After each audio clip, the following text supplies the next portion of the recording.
तो चलिए बिना किसी देरी के आज के इस बेहद खास विश्लेषण में सीधे उतरते हैं। आज हम जिस असल जिंदगी की जासूसी कहानी पर बात करने वाले हैं ना, वो किसी भी हॉलीवुड थ्रिलर फिल्म के पसीने छुड़ा सकती है। हम बात कर रहे हैं एक ऐसे साइलेंट आर्किटेक्ट की जिसने दर्शकों तक बिना कोई शोर मचाए बिल्कुल खामोशी से हमारे देश की सुरक्षा की नींव रखी है। तो कुर्सी की पेटी बांध लीजिए, क्योंकि ये सफर बहुत ही रोमांचक होने वाला है। जरा इमेजिन कीजिए 1980 के दशक का लाहौर।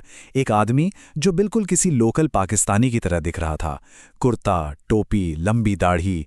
वो एक मस्जिद के बाहर से गुजर रहा था। तभी एक बूढ़े मौलाना की नज़र उस पर पड़ती है। मौलाना उसे रोकता है, बहुत ध्यान से घूरता है और फिर एक ऐसा सवाल पूछता है जिससे मानो हवा में ही सन्नाटा खिंच गया हो।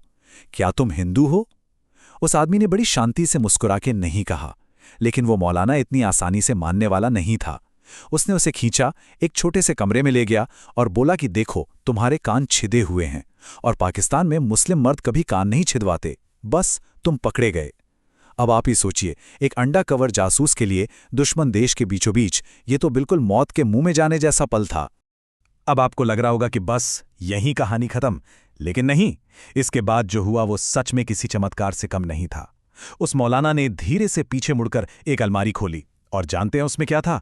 माँ दुर्गा और भगवान शिव की छोटी छोटी मूर्तियां। मौलाना ने उसकी तरफ देखकर कहा, मैं भी हिंदू हूं। 1947 में मेरे पूरे परिवार को मार दिया गया था, इसलिए जान बचाने के लिए मुझे मुस्लिम बनना पड़ा। उस दिन उस मौलाना ने इस जासूस की जान बचाई और उसे तुरंत अपने कानों की प्लास्टिक सर्जरी कराने की सलाह दी। और पता है, अगली ही सुबह वो जासूस फिर से लाहौर की उन्हीं गलियों में अपना काम कर रहा था जैसे कल कुछ हुआ ही ना हो। ये कोई और नहीं बल्कि भारत के सबसे तेज जासूस अजीत डोभाल थे, जिनके बारे में आज हम ये पूरा विश्लेषण कर रहे हैं। तो चलिए अब बढ़ते हैं हमारे भाग 1 की तरफ, ऑरिजिन्स एंड अर्ली ट्रायम्फ्स। तो इनकी कहानी शुरू होती है 1945 में उत्तराखंड के पौड़ी गढ़वाल से। घर में फौजी माहौल था तो कड़ा अनुशासन बचपन से ही रगों में दौड़ रहा था। 1968 में उन्होंने यूपीएससी क्रैक किया और केरल कैडर के आईपीएस अफसर बन गए। लेकिन असली परीक्षा, असली टेस्ट उनका 1971 में हुआ। केरल के थलसरी में बहुत भयंकर दंगे भड़क उठे थे।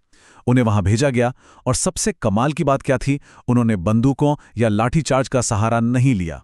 वो सीधे लोगों के बीच गए, दोनों पक्षों की बात शांति से सुनी और बिना एक भी गोली चलाए पूरा दंगा शांत कर दिया। उनके इस बिल्कुल अलग तरीके ने दिल्ली के इंटेलिजेंस ब्यूरो का ध्यान अपनी तरफ खींचा और बस 1972 में उन्हें आईबी में बुला लिया गया।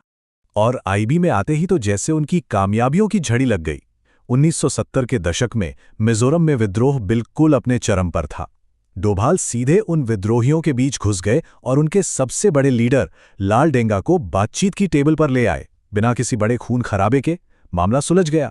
फिर 1975 में जब सिक्किम का भारत में विलय हो रहा था, तब भी उन्होंने जमीन पर ऐसी खुफिया जानकारी जुटाई कि भारतीय सेना का रास्ता एकदम साफ हो गया। और इन सब अचीवमेंट्स का नतीजा क्या निकला? उन्हें प्रेसिडेंट्स पुलिस मेडल से सम्मानित किया गया। अब नियम के हिसाब से यह मेडल 14 साल की सर्विस के बाद मिलता है, लेकिन डोभाल के लिए नियम बदल दिए गए। एक अपवाद बनाया गया और महज 7 साल की सर्विस में उन्हें यह मेडल दे दिया गया। अब आते हैं भाग 2 पर, हॉल्टिंग अ न्यूक्लियर थ्रेट। अब इस स्लाइड में जो सबसे दिलचस्प बात है ना, वो जरा ध्यान से सुनिएगा। 1970 के दशक के अंत में हालात बहुत तनावपूर्ण थे। पाकिस्तान चीन की मदद से अपना सीक्रेट न्यूक्लियर प्रोग्राम बहुत तेजी से चला रहा था। भारत को पक्के सबूत चाहिए थे और ये जिम्मेदारी मिली अजीत डोभाल को। पूरे 7 साल वो पाकिस्तान में रहे। दुनिया की नज़र में वो क्या थे? इस्लामाबाद में इंडियन हाई कमीशन के एक शरीफ से डिप्लोमैट। लेकिन हकीकत ये थी कि पाकिस्तान के बेहद सुरक्षित कहूता रिसर्च सेंटर के बाहर फटे पुराने कपड़ों में एक भिखारी रोज बैठा रहता था, सिर झुकाए, हाथ फैलाए। और आप बिल्कुल सही सोच रहे हैं, वो भिखारी खुद अजीत डोभाल थे। उनके काम करने का ये जो तरीका था ना, ये लिटरली रोंगटे खड़े कर देने वाला है। कहूता रिसर्च सेंटर के बाहर एक नाई की दुकान थी, जहां वो न्यूक्लियर साइंटिस्ट्स बाल कटवाने आते थे। डोभाल वहां भिखारी के भेष में बैठते। जैसे ही वो साइंटिस्ट वहां से जाते, डोभाल चुपचाप जमीन से उनके कटे हुए बाल उठाते और उन्हें भारत की लैब में रेडिएशन टेस्टिंग के लिए भेज देते। ये सुनना जितना आसान लग रहा है, करना उतना ही मुश्किल था। जब उन बालों का टेस्ट हुआ तो उनमें यूरेनियम के अंश मिल गए। ये वो पक्का सबूत था जिसने पाकिस्तान के परमाणु कार्यक्रम को करीब 15 साल पीछे धकेल दिया। लेकिन क्या ये सब इतना स्मूथली चल रहा था? बिल्कुल नहीं। वे हमेशा एक तलवार की धार पर चल रहे थे।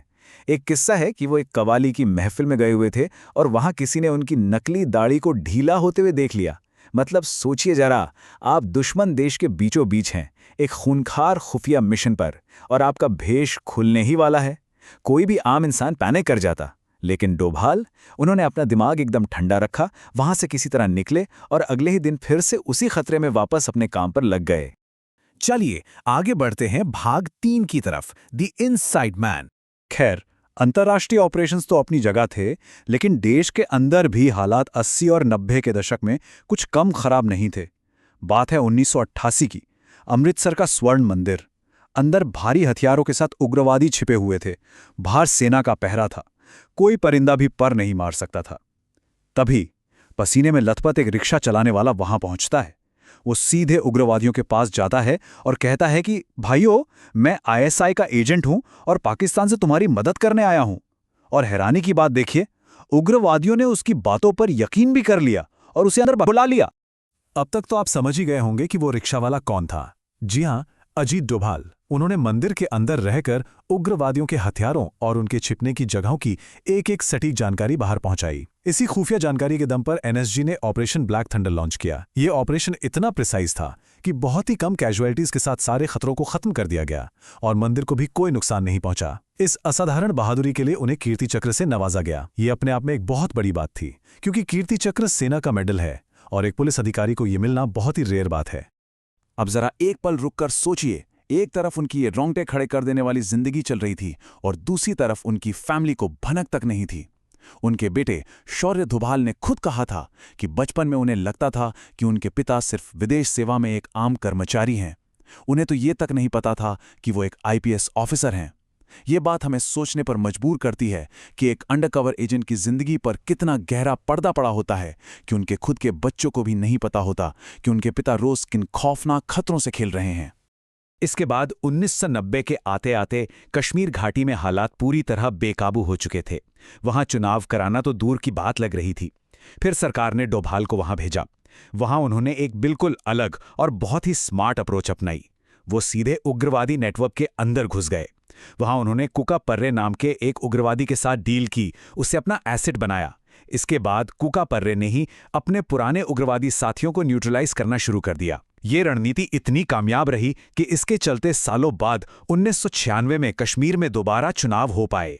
और अब हम आ गए हैं भाग 4 पर, द टर्निंग पॉइंट, उनकी जिंदगी और करियर का शायद सबसे बड़ा मोड़। दिसंबर 1999। हम सब जानते हैं क्या हुआ था। इंडियन एयरलाइंस की फ्लाइट IC-814 को हाईजैक करके कंधार ले जाया गया था।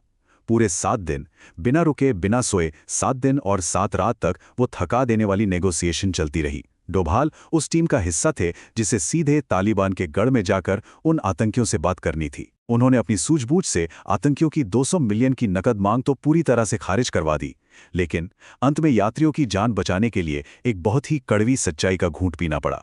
भारत को मसूद अजहर सहित 3 खूंखार आतंकवादियों को रिहा करना पड़ा। तो यहाँ जो सबसे क्रूशियल पॉइंट है ना, वो ये है कि इस एक घटना ने डोभाल के सोचने का पूरा नजरिया ही बदल कर रख दिया। वो कंधार की उस बेबसी को कभी नहीं भूले। उन्होंने उसी वक्त तय कर लिया था कि भारत अब कभी भी इतना असहाय महसूस नहीं करेगा। हमें अब रिएक्टिव नहीं बल्कि ऑफेंसिव होना पड़ेगा। और यही वो एक थॉट था जिसने आगे चलकर भारत की पूरी नेशनल सिक्योरिटी की दिशा को हमेशा के लिए बदल दिया। और यहीं से शुरू होता है हमारा आखिरी भाग, भाग 5, द स्ट्रेटेजिक आर्किटेक्ट। एक खुफिया जासूस से लेके देश की सुरक्षा का सबसे बड़ा रणनीतिकार बनने तक का सफर। 2014 में जब वो भारत के 5वें नेशनल सिक्योरिटी एडवाइजर यानी NSA बने, तो भारत का डिफेंस अप्रोच पूरी तरह बदल गया। फटाफट अगर हम देखें, 2016 के उरी हमले के बाद LOC पार वो सर्जिकल स्ट्राइक, 2019 में पुलवामा के बाद बालाकोट की एयर स्ट्राइक, फिर 2019 में ही आर्टिकल 370 हटाने की वो सटीक जमीनी प्लानिंग, 2020 में जब गलवान घाटी में तनाव हुआ तो चीन से सीधी बात करके मामला सुलझाना, और 2025 का ऑपरेशन सिंदूर, जहां टेरर कैंप्स पर एकदम प्रिसिजन स्ट्राइक हुई। इन सब बड़े फैसलों के पीछे उसी एक आदमी का दिमाग था। आपको पता है, इस पूरी कहानी का सबसे बड़ा विरोधाभास, सबसे बड़ी आयरनी क्या है? इस इंसान ने अपने पूरे ऑपरेशनल करियर में कभी कोई बंदूक नहीं चलाई, कभी कोई सैन्य वर्दी नहीं पहनी। उनका काम करने का तरीका था दुश्मन के इलाके में जाना, उनकी ही भाषा बोलना, उनका भरोसा जीतना और फिर उन्हें अंदर से ही खोखला कर देना। बिना कोई शोर मचाए उन्होंने देश के लिए न जाने कितनी खामोश जंगें जीती हैं। और ये स्लाइड हमें बहुत अच्छे से बताती है कि हकीकत और कल्पना में क्या फ़र्क होता है। हम लोग अक्सर जेम्स बॉन्ड या ईथन हंट जैसे किरदारों को देखकर बड़े एक्साइटेड हो जाते हैं, है ना? लेकिन याद रखिए, वो सिर्फ फिक्शन है, सिर्फ हमारे मनोरंजन के लिए है। दूसरी तरफ अजीत डोभाल की कहानी कोई कहानी नहीं है, वो एक हकीकत है। और ये हकीकत किसी भी फिल्म से कहीं ज़्यादा जटिल, गहरी और हैरान करने वाली है। तो इस विश्लेषण को ख़त्म करने से पहले मैं आपके लिए एक सवाल छोड़कर जा रहा हूँ। फिल्में और फिक्शन तो नो डाउट बहुत एंटरटेनिंग होते हैं, लेकिन क्या असल ज़िंदगी की ये खामोश सच्चाइयाँ और पर्दे के पीछे लड़े जाने वाले ये युद्ध कहीं ज़्यादा खतरनाक नहीं होते? खुफिया काम का असली बोझ और उसका महत्व समझना ही इतिहास को सही मायने में समझना है। आज के इस डीप डाइव में हमारे साथ जुड़ने के लिए बहुत बहुत धन्यवाद। ऐसे ही और भी दिलचस्प विषयों के साथ फिर मिलेंगे।